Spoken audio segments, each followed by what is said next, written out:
دوستو، زندگی میں آپ نے بہت سے ایسے واقعات سنے ہوں گے جس میں بڑے بڑے بادشاہ، بڑے بڑے حکمران، بڑے بڑے سلطانوں نے ساری زندگی شراب نوشی، زنا اور نوجوان لڑکیوں کا رقص دیکھ دیکھ کر گزاری۔ لیکن ان سب عیاش پرست بادشاہوں کا اختتام اتنا برے طریقے سے ہوا کہ ان کو سن کر تاریخ ایک بار پھر اپنے سینے میں لکھتے وقت ہل کر رہ جاتی ہے۔ اسی طرح کا ایک ایسا بادشاہ تاریخ میں گزرا جس نے ساری زندگی شراب نوشی، زنا اور لڑکیوں کے جسم کے ساتھ کھیل کھیل کر گزاری، لیکن اس کا انجام اتنا برے طریقے سے ہوا جس کو سلطان عبدالعزیز کے منہ سے سنتے ہوئے لرز جائیں گے۔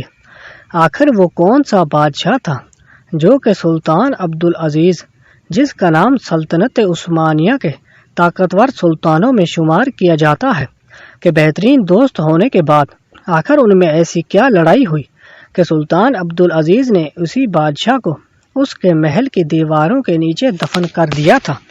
آخر وہ بادشاہ ایک نیک اور بہادر شہزادے سے اتنا ظالم بادشاہ اور بدکردار کیسے بنا؟ یہ سب آپ کو آج کے اس واقعے میں سنائیں گے۔ یہ واقعہ کچھ اس طرح کا ہے کہ ایک دفعہ سلطان عبدالعزیز نے اپنے حساب کتاب کے وزیر کو حکم دیا، جو کہ خاص طور پر سلطان صلاح الدین ایوبی رحمۃ اللہ علیہ کے لیے تاریخ میں بڑے بڑے بادشاہوں، بڑے بڑے حکمرانوں کی تاریخ نکال کر سلطان عبدالعزیز کو دیتا تھا۔ سلطان عبدالعزیز بڑے بڑے بادشاہ اور بڑے بڑے حکمرانوں کی تاریخ سنتا اور پڑھتا تھا۔ ایک دفعہ اس وزیر نے سلطان کے سامنے ایک ایسی تحریر رکھی جس میں کسی ظالم بادشاہ کے برے انجام کے بارے میں لکھا ہوا تھا۔ جب سلطان عبدالعزیز نے وہ تحریر دیکھی تو اتنے میں سلطان عبدالعزیز نے تمام درباریوں سے مخاطب ہوا اور کہا کہ آپ سب لوگوں نے تاریخ میں بہت نیک دل اور بہادر سلطان بھی دیکھے ہوں گے، لیکن تاریخ میں کچھ ایسے بادشاہ بھی گزرے جنہوں نے اپنے ظلم سے لوگوں کو خوفزدہ کر دیا۔ ساری زندگی ان کی شراب نوشی، زنا کاری میں گزر گئی، اور لیکن ان کا انجام وہ ہوا جس کو دیکھ کر بڑے بڑے بادشاہ کانپ گئے تھے۔ پھر سلطان عبدالعزیز نے کہا کہ یہ واقعہ کچھ اس طرح کا ہے کہ جب میں سلطان کے تخت پر بیٹھا تھا تو تخت نشین ہونے کے چند دنوں میں اپنے گھوڑے پر سوار ہوا اور جنگل میں شکار کھیلنے کے لیے چلا گیا، تو وہاں شکار کھیلتے کھیلتے میری نظر ایک قافلے پر پڑی۔ جب میں اس قافلے کے قریب گیا تو پتہ چلا کہ وہ قافلہ ہمارے پڑوسی بادشاہ کے بیٹے شہزادہ علی جان کا ہے۔ میری شکل و صورت سے وہ بھی پہچان گیا کہ میں سلطنت عثمانیہ کا سلطان ہوں۔ میں نے اس کو مہمان نوازی کی دعوت دی، لیکن اس نے کسی لمبے سفر کے بارے میں بتایا اور کہا کہ واپسی پر آپ کے پاس مہمان نوازی ضرور کریں گے۔ چونکہ وہ ہمارا پڑوسی بادشاہ کا بیٹا شہزادہ تھا، لہٰذا میں اس پڑوسی بادشاہ کے ساتھ اچھے تعلقات چاہتا تھا، لہٰذا میں نے اس کو واپسی پر ہمارے محل میں دعوت دی۔ وقت گزرتا رہا۔ 2 ماہ بعد سپاہی نے آ کر خبر دی کہ حضور شہزادہ علی جان کے قافلے نے محل سے کئی میل دور پڑاؤ کیا ہوا ہے، اور شہزادہ علی جان نے اپنے ایک ایلچی بھیجا اور اس نے آ کر خبر دی کہ شہزادہ علی جان سلطان عبدالعزیز کے پاس مہمان بن کر آ رہا ہے۔ میں نے حکم دیا اور محل میں اس کے استقبال کے لیے تیاریاں شروع ہو گئیں۔ شہزادہ علی جان گفتگو اور شکل سے بہت با اخلاق انسان لگتا تھا۔ اس کے ارادوں کو میں جانچ نہ سکا۔ وہ محل میں پہنچ گیا، میں نے اس کی اچھی طرح خاطر تواضع کی اور وہ میرا بہت قریبی دوست بن گیا۔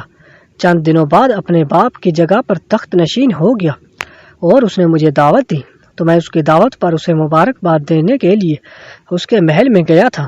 لیکن تخت نشین ہونے کے بعد چند ماہ بعد مجھے خبر ملی کہ شہزادہ علی جان بادشاہ بننے کے بعد اس نے اپنا اصلی روپ دکھانا شروع کر دیا۔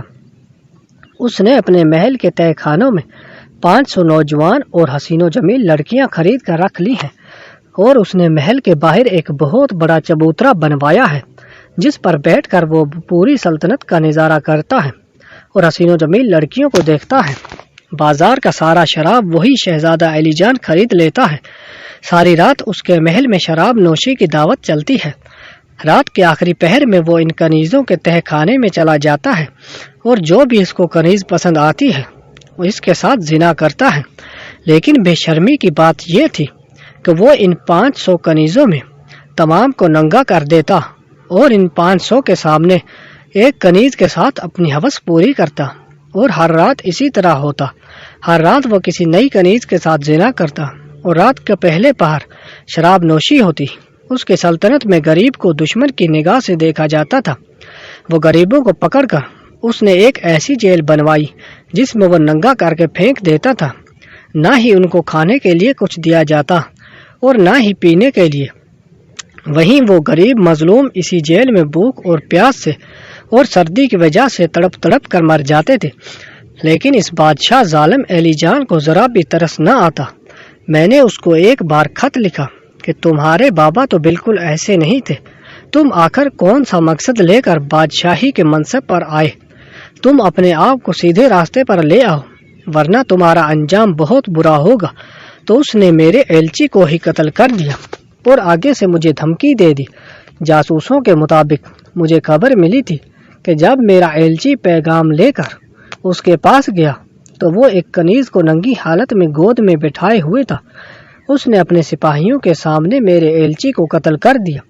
جب اس بات کی خبر مجھے ملی تو میں نے اسی وقت ہی ایک لشکر تیار کیا اور اس کی سلطنت کے بڑے حصے پر حملہ کر کے اس کو اپنی سلطنت میں شامل کر لیا اور اس کو یہ پیغام بھجوایا کہ اگر اگلی بار تم نے میرے سفیر کو ذرا سا خراش بھی پہنچائی تو تیری بادشاہت بھی تجھ سے چھین لوں گا۔ مزید مجھے جاسوسوں سے یہ خبر ملی کہ وہ نہ صرف شہزادہ ایلی جان بد کردار انسان ہے بلکہ اس کی بہن اشرا جو کہ اس کی چھوٹی بہن ہے وہ بھی اپنے بھائی سے بڑھ چڑھ کر بہت ہی بد کردار ہے۔ کہتے ہیں کہ جب اسے خیال آتا ہے تو نہ ہی وہ اپنا کسی سپاہی کو بخشتی ہے اور نہ ہی کسی باورچی کو، نہ ہی کسی پہرے دار کو۔ اب اس کے قریب پہرے داری کرنے سے لوگ ڈرتے ہیں۔ وہ بہت بد کردار عورت ہے۔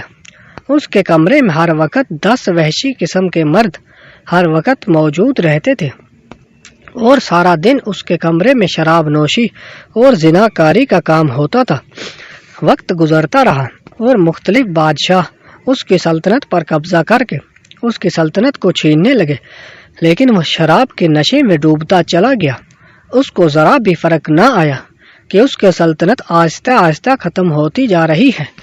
لہٰذا اس سارے معاملے میں بادشاہ ایلی جان کا ایک وزیر تھا جو کہ پہلے اس کے بابا کے پاس بھی وزیر رہ چکا تھا۔ وہ اس سب سے سخت نفرت کرتا تھا۔ وہ بادشاہ کے منہ پر تو کچھ نہ کہہ سکتا تھا، لیکن اس نے پوری کوشش کی کہ بادشاہ ایلی جان سیدھے راستے پر آ جائے۔ وہ ہر وقت اس کو سدھارنے کی کوشش کرتا، لیکن بادشاہ ایلی جان اس کو مارنے کی دھمکی دے کر چپ کروا دیتا۔ جب میرے جاسوسوں سے مجھے یہ خبر ملی کہ اس جہنم نما محل میں ایک وزیر ہے جو اس بادشاہ ایلی جان کو اچھی نظر سے نہیں دیکھتا، میں نے سوچا کہ اگر میں اس وزیر کے ساتھ ملاقات کر کے کچھ ایسی ترکیب سوچوں جس سے میں اس کے محل پر حملہ کر کے اس کی ساری سلطنت پر بھی قبضہ کر لوں اور اس درندہ نما بادشاہ جو کہ شراب نوشی کے نشے میں ڈوب چکا تھا اس کو اپنے انجام تک پہنچا دوں گا۔ میں نے اپنے جاسوسوں کے ذریعے اس کے وزیر تک ایک پیغام پہنچایا کہ سلطان عبدالعزیز تم سے ملاقات کرنا چاہتا ہے۔ جب اس نے میرا پیغام سنا تو وہ سمجھ گیا کہ میں اس سے کس حوالے سے بات کرنا چاہتا ہوں، کیونکہ وہ جانتا تھا کہ میرے جاسوس محل میں موجود ہیں۔ وہ بہت ہی عقل مند اور نیک انسان تھا۔ مقرر کی ہوئی جگہ پر وزیر وہاں پہنچ گیا۔ میں نے اپنے گھوڑے پر وہاں پہنچا اور اسے ساری صورتحال کے بارے میں بتایا اور کہا کہ اگر تم میرا ساتھ دو تو میں بادشاہ علی جان پر ایسی ضرب لگاؤں گا کہ اس کے سارے خوابوں کو چکنا چور کر دوں گا، وگرنہ اگر یہ اس طرح کرتا رہا تو مستقبل میں یہ محل کسی جسم فروشی کے اڈے سے کم نہیں رہے گا۔ وزیر نے میرے ساتھ اتفاق کر لیا اور میں نے وزیر کی مدد سے اس بادشاہ پر حملہ کر کے اس کی ساری سلطنت پر قبضہ کر لیا، اور جب میرے سپاہی اس کے محل کے اندر داخل ہوئے تو کسی بھی کنیز کے جسم پر کوئی کپڑا نہیں تھا۔ ساری کنیزیں اپنی جان بچانے کی خاطر ننگی بھاگ رہی تھیں۔ ہمارے سپاہی اپنی آنکھوں پر ہاتھ دے کر لڑ رہے تھے اور اس بادشاہ کے سپاہیوں کو تلواروں سے کاٹ رہے تھے۔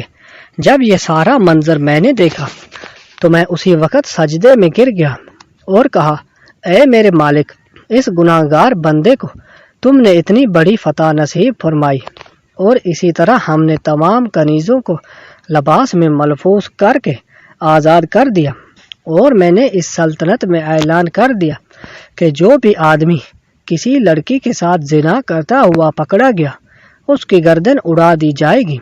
اور اسی جہنم نما محل کو میں نے حکم دیا کہ اس محل کے ریزہ ریزہ ٹکڑے کر دیے جائیں تاکہ اس محل کا اس صفائی ہستی سے نام مٹ جائے، کیونکہ اگر یہ محل موجود رہا تو ضرور تاریخ میں لکھا جائے گا کہ اس محل میں اتنے عرصے تک غلیظ کام ہوتے رہے، اور اسی طرح میں نے اس کی اتنی بڑی سلطنت پر بڑی آسانی سے قبضہ کر لیا۔ اگر آپ کو ہماری یہ ویڈیو اچھی لگی تو لائک اور کمنٹ کر دیجئے، اور چینل کو سبسکرائب کرنا مت بھولیے۔ ملتے ہیں نیکسٹ ویڈیو میں، تب تک کے لیے اللہ حافظ۔